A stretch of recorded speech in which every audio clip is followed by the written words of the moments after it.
বিসমিল্লাহির রহমানির রহিম। হিসাব বিজ্ঞান অনলাইন ক্লাসে সবাইকে স্বাগতম।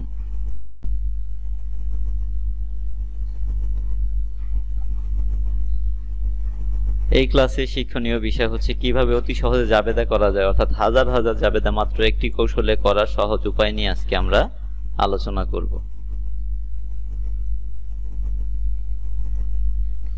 তো এখানে আমরা 1 মিনিটের একটি কৌশল সম্পর্কে আলোচনা করব।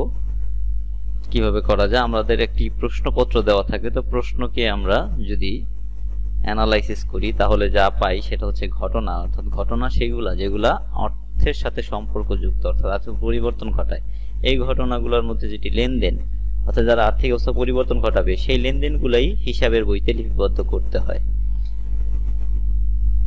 যেগুলো লেনদেন নয় সেগুলো হিসাবভুক্ত করতে হয় না, শুধু লেনদেন হিসাবভুক্ত করতে হয়। তো এই লেনদেনকে আমরা প্রথমে দুটি পক্ষ বা হিসাব খাত নির্ণয় করব লেনদেন থেকে। তো হিসাব খাত দুটি বের করার পর তাদেরকে প্রশ্ন করা হবে তারা কোন হিসাবের অন্তর্ভুক্ত, অর্থাৎ আয় ব্যয় দায় সম্পত্তির কোন হিসাবে পড়ে সেটাকে চিহ্নিত করতে হবে। এরপরে তাদের মধ্যে যে ডেবিট ক্রেডিট নির্ণয়ের সূত্র আছে সেই সূত্রটি প্রয়োগ করতে হবে এবং জাবেদা ছকে এটাকে লিখতে হবে। এই ছিল আমাদের কৌশল, অর্থাৎ প্রশ্ন, ঘটনা, লেনদেন, হিসাব খাত, কোন হিসাব, ডেবিট ক্রেডিট এবং জাবেদা। তাহলে একটি ঘটনাকে যদি আমরা দুইটা প্রশ্ন করি, কি আসলো কি গেল, তাহলে দুইটি হিসাব খাত পাওয়া যাবে বা একটি হিসাব খাত পাওয়া যাবে, দুইটি বা একটি অবশ্যই পাওয়া যাবে। তো হিসাব খাতগুলোর মধ্যে তারা কোন শ্রেণীর অন্তর্ভুক্ত, অর্থাৎ কোন হিসাব, আয় ব্যয় দায় সম্পদ, সেটি আগে শনাক্ত করতে হবে। এরপরে এদের মধ্যে ডেবিট ক্রেডিট নির্ণয়ের যে সাধারণ সূত্রটি রয়েছে সেই সূত্রটি প্রয়োগ করলেই আমরা আসলে ওদের ডেবিট ক্রেডিট নির্ণয় বা জাবেদা করে ফেলতে পারবো। তো এই কৌশলটি ছিল আমাদের আজকের প্রতিপাদ্য বিষয়। এই কৌশলটি আমরা সবাই মনোযোগ সহকারে দেখব। এখন আসা যাক মার্চের 2 তারিখে নগদে আসবাবপত্র ক্রয় 20,000 টাকা। তাহলে এই ঘটনাকে আমরা যদি একটু সাজাই, অর্থাৎ নগদে আসবাবপত্র ক্রয় করার কারণে ঘটনাটা কি দাঁড়ায়, ঘটনার প্রশ্ন করা হবে কি আসলো কি গেল, উত্তর আসবে আসলো আসবাবপত্র, গেল নগদ টাকা। এখন এই যে আসবাবপত্র, এখন যে কাজ করতে হবে সেটা হচ্ছে হিসাব খাত নির্ণয় করতে হবে। হিসাব খাত নির্ণয় করলাম, এখন কোন শ্রেণী, এটা হচ্ছে সম্পদ শ্রেণী। সম্পদ বৃদ্ধি পাইলে কি হয়, ডেবিট হয়। আবার নগদান কোন শ্রেণীর, নগদান ও সম্পদ।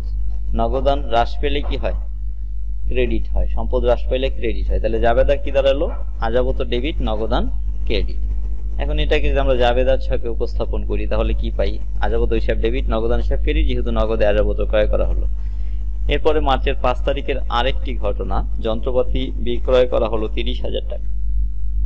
তাহলে এটি একটি ঘটনা, প্রশ্ন করা হচ্ছে কি আসলো কি গেল, উত্তর আসলো নগদ টাকা আসলো এবং যন্ত্রপাতি চলে গেল। তাহলে নগদ টাকা কি, নগদ টাকা হচ্ছে সম্পদ, নগদ টাকা সম্পদ। সম্পদ বৃদ্ধি পেলে কি হয়, ডেবিট হয়। যন্ত্রপাতি কি, যন্ত্রপাতি সম্পদ।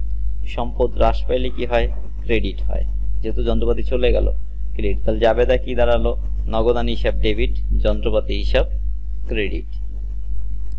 নগদান হিসাব যন্ত্রপাতি হিসাব ক্রেডিট আমরা জাবেদা ছকে এইভাবে লিখে দিব। এরপরে মার্চের 8 তারিখে নগদে পণ্য ক্রয় করা হলো 30,000 টাকা। তাহলে এই ঘটনাটি যদি আমরা সাজাই, ঘটনা কি আসলো কি গেল, উত্তর আসলো পণ্য আসলো, নগদ টাকা চলে গেল। তাহলে পণ্য আসলো, নগদ টাকা চলে গেল। এখন হিসাব বিজ্ঞানে পণ্য নামে কোনো হিসাব খাত নেই, আসলে এটাকে ভিন্ন নামে ডাকা হয়, অর্থাৎ পণ্যকে পণ্য নামে ডাকা হয় না। পণ্য ক্রয় করা হলে শুধু ক্রয় হিসাব, আর পণ্য বিক্রয় করা হলে শুধু বিক্রয় হিসাব, এই নামে ডাকা হয়। তাহলে এখানে যেহেতু পণ্য ক্রয় করা হলো তাহলে এই নামটি পরিবর্তন হয়ে যাবে, এটা হয়ে যাবে ক্রয় হিসাব। তো ক্রয় হিসাব কোন শ্রেণীর হিসাব, ক্রয় হচ্ছে ব্যয় শ্রেণীর হিসাব, তাই না? তাহলে আমরা ক্রয়কে ব্যয় শ্রেণীর হিসাব ধরে, ব্যয় বৃদ্ধি পেলে কি হয়, ডেবিট হয়। আর নগদান কোন শ্রেণীর হিসাব, সম্পদ শ্রেণীর হিসাব। সম্পদ হ্রাস পেলে কি হয়, ক্রেডিট হয়। তাহলে জাবেদা কি দাঁড়ালো, ক্রয় হিসাব ডেবিট, নগদান হিসাব ক্রেডিট। এই জাবেদা ছক আমরা এইভাবে লিখে দিব। এরপরে আরেকটি ঘটনা, মার্চের 10 তারিখ পণ্য বিক্রয় করা হলো 40,000 টাকা। তাহলে এই ঘটনাটাকে যদি আমি প্রশ্ন করি যে কি আসলো কি গেল, তাহলে উত্তর হবে নগদ টাকা আসলো আর পণ্য গেল। এখন পণ্য নামে তো কোনো হিসাব হয় না, একটু আগেই শিখেছি। পণ্য ক্রয় করা হলে কি লিখতে হয়, ক্রয় হিসাব। পণ্য বিক্রয় করা হলে লিখতে হয় শুধু বিক্রয় হিসাব। যেহেতু এখানে পণ্য বিক্রয় করা হলো তাহলে এখানে পণ্য বিক্রয় করার কারণে পণ্য হিসাবটা পরিবর্তন হয়ে বিক্রয় হিসাব হয়ে যাবে। এখন যেটা করতে হবে, এর শ্রেণীবিন্যাস করব।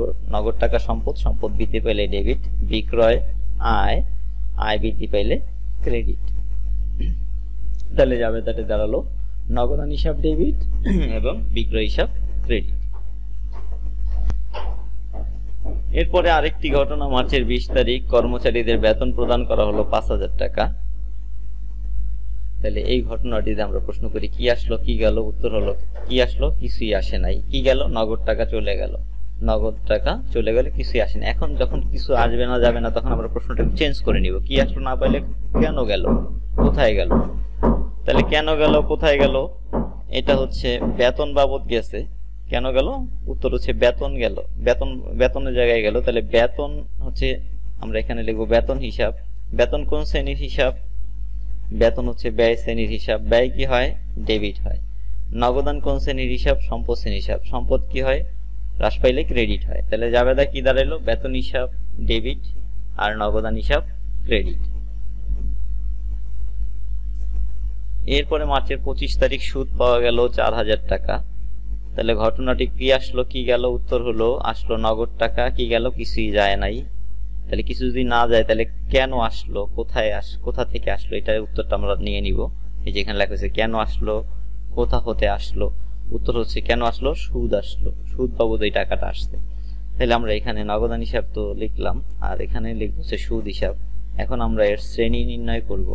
নগদ টাকা হচ্ছে সম্পদ, সম্পদ বৃদ্ধি পেলে কি হয়, ডেবিট হয়। আর সুদ হচ্ছে প্রাপ্তি হলে আয়, আয় কি হয়, ক্রেডিট হয়। তাহলে জাবেদা কি দাঁড়াইলো, নগদান হিসাব ডেবিট, সুদ হিসাব ক্রেডিট। তাহলে আমরা উত্তরটা লিখবো নগদান হিসাব ডেবিট বা প্রাপ্ত সুদ হিসাব ক্রেডিট। এরপরে মার্চের 28 তারিখ 14,000 টাকা বেতনে একজন হিসাব রক্ষক নিয়োগের সিদ্ধান্ত নেওয়া হলো। এই যে সিদ্ধান্ত নেওয়া হলো, এই ঘটনা যদি হয় তাহলে কি আসলো কি গেল, আমরা এই উত্তর পাবো কিছুই আসে নাই, কিছুই যায় নাই। যখন দুইটা পাশেই আমরা কোনো কিছু পাবো না, তখন ধরতে হবে এটা আসলে লেনদেন নয়, কিছু আসেও নাই কিছু যায়ও নাই। তাইলে এটি লেনদেন নয়। তাহলে যদি লেনদেন না হয় তাহলে তার হিসাব খাত নির্ণয়ের প্রশ্নই ওঠে না। তাহলে তার হিসাব খাত নির্ণয় করাও সম্ভব না, হিসাব খাতটাও ক্লোজ। যখন হিসাব খাত থাকবে না তখন তো তার শ্রেণীবিন্যাসের প্রয়োজন নাই, ডেবিট ক্রেডিট নির্ণয়ের প্রয়োজন নেই। অর্থাৎ এটি কোনো লেনদেন নয়, দুইটি পক্ষ নেই, জাবেদা হবে না। আমরা জাবেদা ছকে এটাকে লিখে দিব এভাবে যে জাবেদা হবে না, কারণ এটি লেনদেন নয়।